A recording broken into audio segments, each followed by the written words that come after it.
সমস্যার সম্মুখীন হন তাহলে আপনারা সঙ্গে সঙ্গে পুলিশের কাছে যাবেন, কারণ আমাদের দেশে মহিলাদের সুরক্ষা নিয়ে অনেক আইন রয়েছে এবং সবাই মনে করে, কিছু কিছু মানুষের ওপিনিয়নও আছে যে আমাদের দেশের আইন মহিলাদেরকে বেশি সাপোর্ট করে।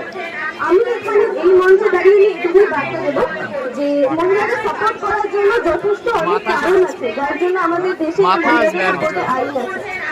এবার আমরা জানি মিটু মুভমেন্ট হয়েছিল, যেটা মহিলাদেরকে মহিলারা নিজেদের ভয়েস রেজ করেছিলেন যে তাদের ওয়ার্ক প্লেসে অনেক ধরনের সমস্যার সম্মুখীন হতে হয়। তো তারপর একটি অ্যাক্ট আসে, prohibition and prevention reversal act 2013। তো এই অ্যাক্টের মাধ্যমে প্রত্যেকটা যত কর্মক্ষেত্র আছে তারা মানতে বাধ্য, মহিলাদেরকে সুরক্ষা প্রদান করতে বাধ্য।